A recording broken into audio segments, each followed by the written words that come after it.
जय हिंद दोस्तों, मैं अभिषेक आपके अपने YouTube channel prep sky institute पर पुनः आप लोगों का मैं स्वागत कर रहा हूं।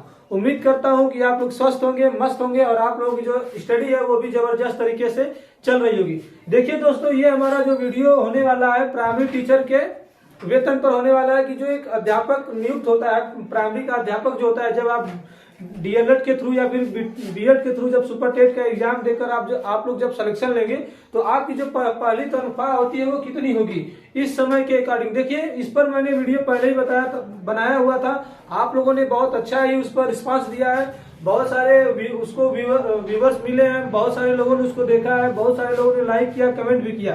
देखिए, होता क्या है कि समय के अनुसार जो है जो वेतन होता है, कुछ भत्ते जो होते हैं वो बदलते रहते हैं। जैसे महंगाई भत्ता हो गया, जब मैं वीडियो बनाया था तो मेरे ख्याल से उस समय 31% जो महंगाई भत्ता था तो उस समय था, तो उस समय के अकॉर्डिंग जो थी वेतन कुछ और था। अब जो है महंगाई भत्ता 38% हो गया है और ये 38% ना होकर अब फिर जो है इसका बढ़ने वाला है। 38 से लगभग जो है 40% होने वाला है। इस समय 38% दिया जा रहा है और 40% जो है हो सकता है जनवरी में हो।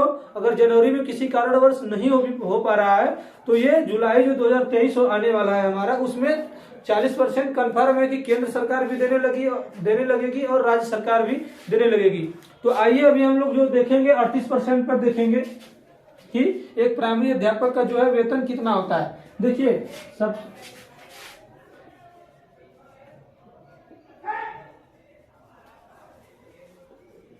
प्राइमरी टीचर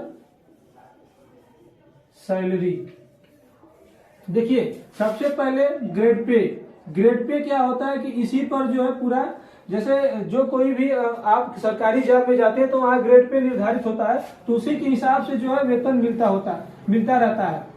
जैसे इसका ग्रेड पे 4200 रुपये है। अब देखिए, अगर जूनियर में जाते हैं तो वहां पर 4600 मिलेगा, टीजीटी में जाते हैं तो वहां पर भी 4600 ग्रेड पे होता है, पीजीटी में जाते हैं तो वहां पर 4800 ग्रेड पे होता है। तो अलग अलग जिस हिसाब से योग्यता के हिसाब से आप लोगों की जो है ग्रेड पे होता है, तो उसके बारे में हम लोग अलग से वीडियो में बात करेंगे। तो अभी प्राइमरी टीचर की सैलरी देखते हैं। फिर उसके बाद देखिए जो ग्रेड पे होता है, नहीं सॉरी, ये ग्रेड पे हो गया। यहाँ पर देखिए बेसिक सैलरी, जो बेसिक सैलरी होती है, एक्चुअल सैलरी यही होती है। उसके बाद जो मिलता है आप लोगों का वेतन और भत्ता मिलता है। बेसिक सैलरी जो होती है 35,400 रुपये पहले साल होती है। अब देखिए, अगर मान लीजिए कि आप लोगों को जो है अभी जो पिछला भर्ती हुआ है, जो प्राइमरी का अध्यापक के लिए टीचर बने 68,500 में, या फिर जो 69,000 की भर्ती हुई है, तो उसमें लोगों का जो है अब वेतन बढ़ गया होगा, क्योंकि हर साल देखिए ये 35,400 पहले साल होगा। जब अगले साल आप लोग बढ़ेंगे तो ये 36,500 रुपये हो जाएगा दूसरे साल के लिए। तो इस हिसाब से जो मूल वेतन हमारा होता है, जिसे बेसिक सैलरी कहते हैं, ये बढ़ता रहता है। तीसरे साल आपका जो हो जाएगा 37,600 रुपये,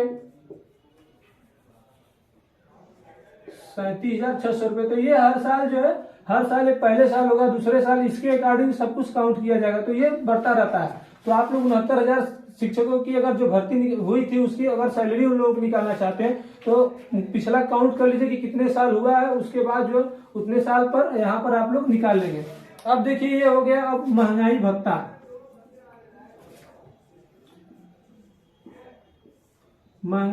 मेन इंपॉर्टेंट चीज देखिए यही होता है, यहाँ से ही बदलता रहता है। महंगाई भत्ता देखिए अभी जो है इस समय 38% मिल रहा है। अगर केंद्र का भी कर्मचारी हो, केंद्र सरकार का कर्मचारी हो, या फिर राज्य सरकार, उत्तर प्रदेश, बिहार, किसी भी राज्य का, उसे जो है अभी तो उत्तर प्रदेश में 38% मिल रहा है और केंद्र में मिल गया, और ये लगभग जो है हर प्रदेश अब अपने यहाँ लागू कर दिए। यही आगे देखिए चलकर जो है ये आगे होने वाला है, ये 40% महंगाई भत्ता। तो अभी हम लोग 38% मिल रहा है, तो यहाँ पर 38% पर काउंट करेंगे। आगे जब भी 40% होगा तो आप लोग 40% के हिसाब से अपने से भी काउंट कर सकते हैं। अब उसके बाद देखिए जो होता है महंगाई भत्ता के बाद जो होता है वो होता है रूम रेंट के लिए जो किराया मिलता है, जिसे आवासीय भत्ता कहते हैं। आवास भत्ता, देखिए आवास भत्ता क्या कैसे मिलता है। आवास भत्ता देखिए 3 तरीके से मिलता है। एक रूरल एरिया है, रूरल एरिया मतलब हो गया गांव का, जो एकदम बिल्कुल जो जिनका जो स्कूल अलाट हुआ है वो बिल्कुल गांव में अलाट हुआ है, तो वहां पर जो है 1340 रुपये महंगाई भत्ता मिलता है। और उसके बाद जो बी ग्रेड जो सिटी होती है हमारी, बी ग्रेड सिटी, यहाँ पर 2020 रुपये। अब देखिए बी ग्रेड और ए ग्रेड दोनों में एक साथ बता दे रहा हूँ। ए ग्रेड सिटी, इनमें क्या अंतर है, यहाँ पर 4040 रुपये मिलता है। देखिए बी ग्रेड सिटी का मतलब हो गया कि कहीं आप किसी जिले में नियुक्त हो रहे हैं तो छोटा मोटा शहर जो होता है उसे बी ग्रेड सिटी कहते हैं। और ए ग्रेड सिटी होगी, जैसे मान लीजिए बनारस हो गया, लखनऊ हो गया, कानपुर हो गया, जो बड़े बड़े सिटी हैं वहां, उसको हम ए ग्रेड सिटी कहते हैं। तो जहां पर भी आप लोगों की पोस्टिंग होती है तो उसके हिसाब से जो महंगाई भत्ता मिलेगा। क्योंकि आप खुद समझिए कि गांव में जब आप लोगों की पोस्टिंग होगी तो वहां पर सस्ते में आप लोगों को रूम उपलब्ध हो जाएगा। थोड़ा सा अच्छा सिटी होगी तो उससे भी महंगा, और बढ़िया एकदम एक क्वालिटी वाली सिटी होगी तो वहां पर सबसे ज्यादा महंगा रूम रेंट होता है, जैसा कि आप लोग जानते होंगे। ये महंगाई भत्ता हो गया। और उसके बाद जो है देखिए एक जीआईएस कटौती होती है। जीआईएस कटौती, देखिए जीआईएस कटौती होता है, इसका मतलब ये होगा कि जो आप लोगों के जीवन बीमा होता है, सरकार एक जीवन बीमा करती है, इसके लिए आप लोगों से कुछ पैसा भी लेती है, तो उसके लिए ये हर साल कुछ पैसा कटता रहता है, बहुत ज्यादा नहीं करता है। यहाँ पर जीआईएस की जो कटौती होती है -87 रुपये दिखाई दे रहा है नीचे, 87 रुपये। देखिए यहाँ माइनस का चिन्ह मैं लगाया हूँ, 87 रुपये काट दिया जाता है। अब उसके बाद जो देखिए एक होता है एनपीएस। एनपीएस का मतलब ये हो गया कि न्यू पेंशन स्कीम या फिर नेशनल पेंशन स्कीम, जो भी कर सकते हैं। ये लगभग 10% काटा जाता है आपके मूल वेतन का, जो आप ऐड करेंगे उसका 10%। तो लगभग आप लोगों का जो ऐड करेंगे ये तो 4885 रुपये, ये मैं काउंट करके पहले से रखा हूँ, आप लोग काउंट कर लीजिएगा, 4885 रुपये होगा। देखिए अगर टोटल इस तरीके से ऐड करने के बाद जो 35,438% लेने के बाद, और जो हम देखिए काउंट किए हैं ये रूरल एरिया पर जो सबसे सस्ता होता है किराया 1340 रुपये पे काउंट किया जा रहा है। अगर इसको पूरा काउंट करेंगे तो जो हमारी मेन सैलरी है 50,152 आएगी। इन हैंड सैलरी जो बोली जाती है,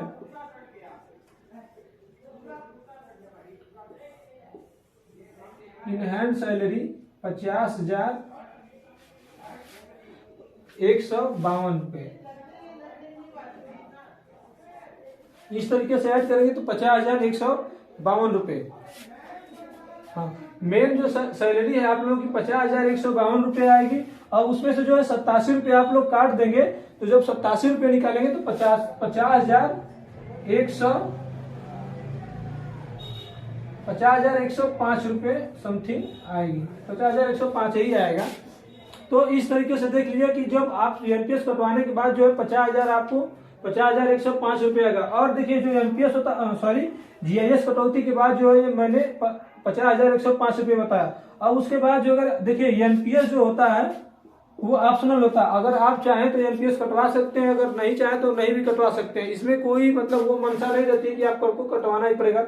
बहुत सारे अध्यापक होते हैं जो कटवाते हैं अपना फ्यूचर देख करके, जो अपने हिसाब से सिस्टम बनाया रहता है। बहुत सारे लोग जो है नहीं कटवाते हैं। तो अगर आप इसको कटवाएंगे एनपीएस को तो 48 से 85 रुपये माइनस करेंगे तो 45,220 रुपये आएगा।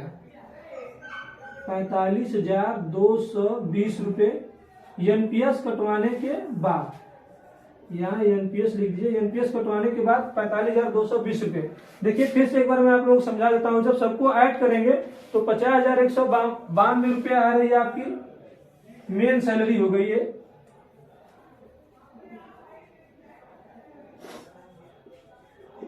मेन सैलरी 50,192 रुपये। फिर उसमें 87 रुपये कटवाया जाएगा। 87 रुपये कटवाना है ये जीआईएस के लिए। यहाँ पर जीआईएस जो जीवन बीमा होता है उसके लिए जब आप कटवाएंगे तो 87 रुपये जब इसमें से कटेगा तो 50,105 रुपये आएगा। अगर एनपीएस आप लोग कटवाते हैं तो ठीक है, 50,105 रुपये आपके खाते में क्रेडिट हो जाएगा। अगर नहीं कटवाते हैं तो, अगर एनपीएस कटवाते हैं तो 4885 रुपये माइनस होकर आप लोगों का 45,220 रुपये इन हैंड आप लोगों की सैलरी आएगी। तो उम्मीद करता हूं दोस्तों कि ये वीडियो जो है आप लोगों को पूरा समझ में आया होगा। अगर वीडियो अच्छा लगे तो एक बार लाइक जरूर करिएगा, और जो आपका जो सुझाव होगा हमारे चैनल पर देने के लिए तो बिल्कुल कमेंट बॉक्स में जरूर से जरूर डालिएगा। तो चलिए मिलते हैं अगले वीडियो में, तब तक के लिए जय हिंद जय भारत।